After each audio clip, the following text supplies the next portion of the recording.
Trump's HIV funding cuts having severe and devastating impact around the world. The president's emergency plan for AIDS relief has saved 26 million lives globally, but slashing of funds and dismantling U.S. aid have forced clinics to shut down in dozens of countries. So I had an article that I had opened earlier, but I think this article is a little more detailed and pretty much is to the point of what's going on. So no part of the U.S. anti-HIV program has escaped unscathed from Donald Trump's funding cuts. Despite pledges from the administration to protect care that save lives around the world, a new report has found.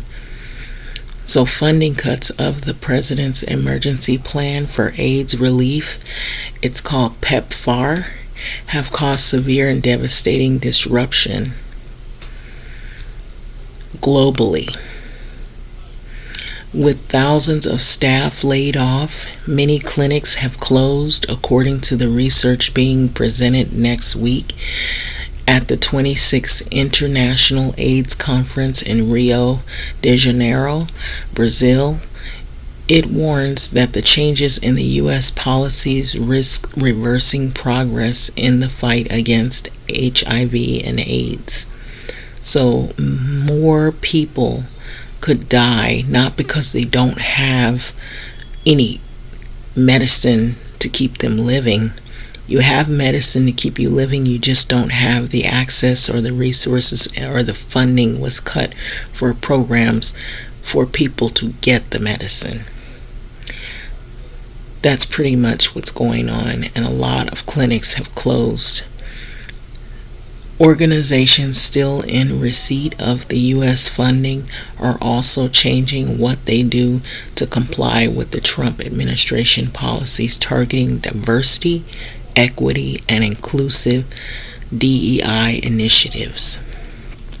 So reproductive rights and the provision of gender-affirming care, researchers found.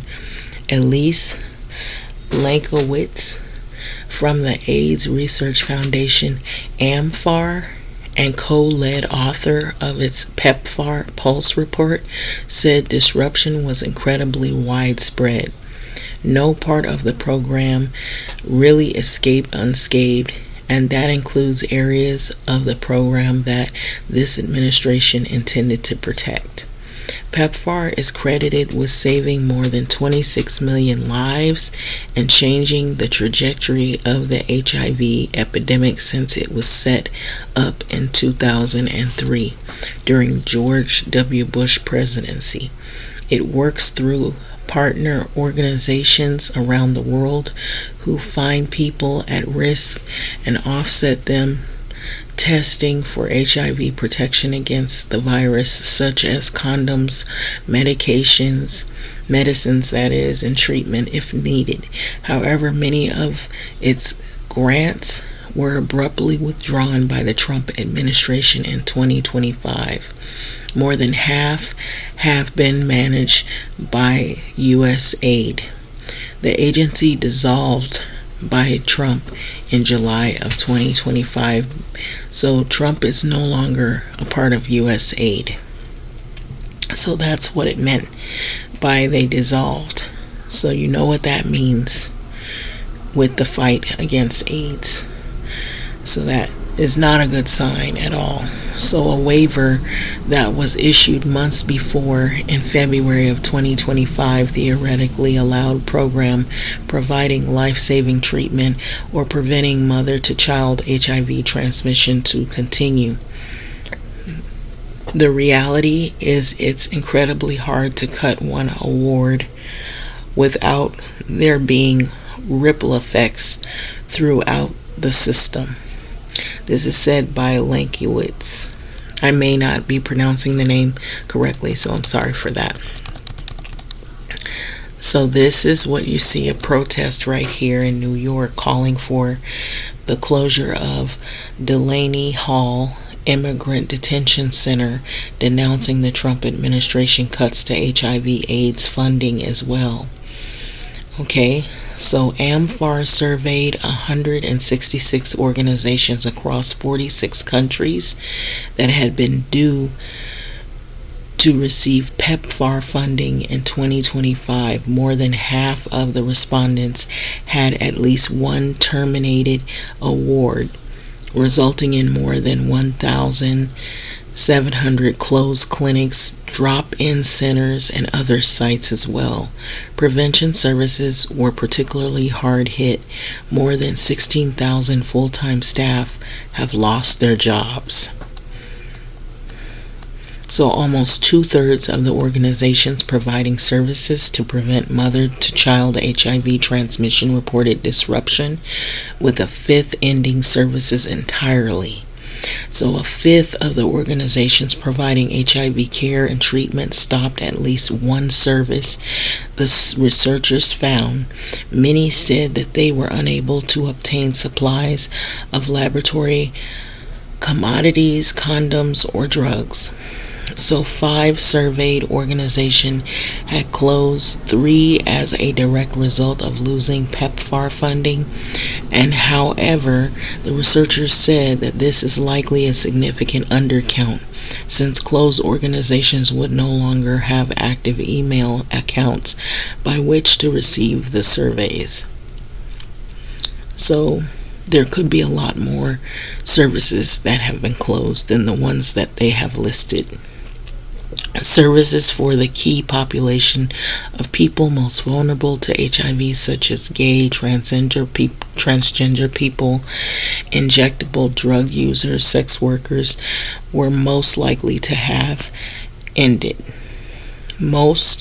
Almost 4 out of 5 respondents said that they had been asked to restrict their work to comply with an additional U.S. policy, typically anti-DEI initiatives or DEI executive orders, but also an expanded global gag rule as well. So this was said by Lankiewicz.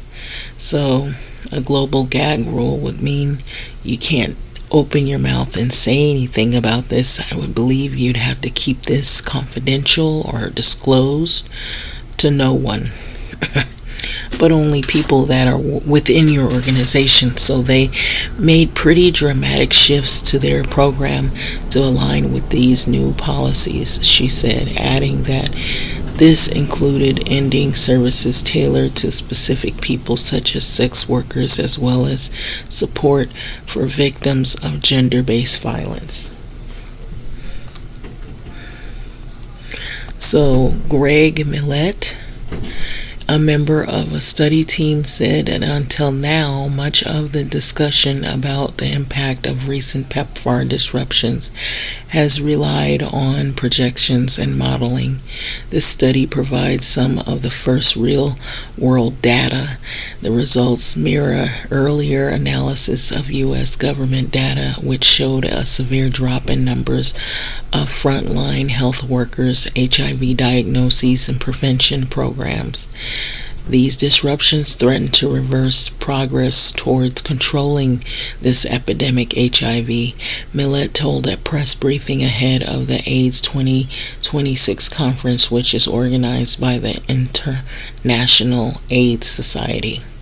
So that is pretty much the article. So what I was trying to bring to you is the fact that all the work that people have done to try to reverse the course of the spread of this disease is going to be,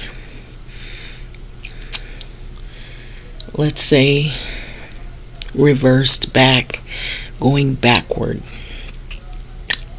However, how it used to be when I first in the 80s saw people dying was because they didn't have medication and there was a fight to get medicine or to get health care for this dreaded virus. And so now that they've made all these advancements, now we're in a situation where we have an administration that now sees that this is not as important especially to people that are in vulnerable populations.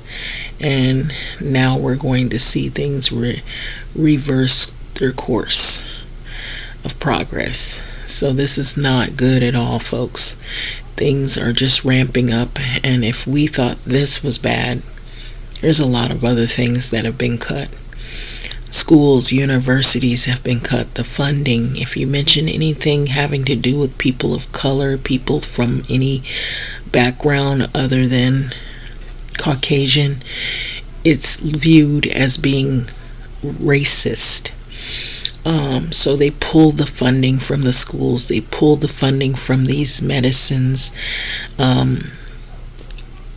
It is bad.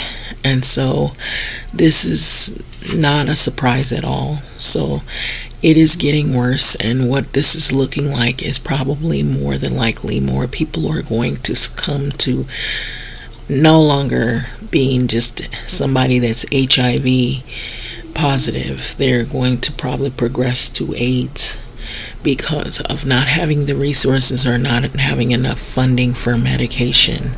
And this is even far worse. So this is the trajectory that we're going on. And so that's what I was trying to basically put out when my first couple of videos didn't come out as clear, but this is sad. So this is the path we're on, and it's not a good one at all.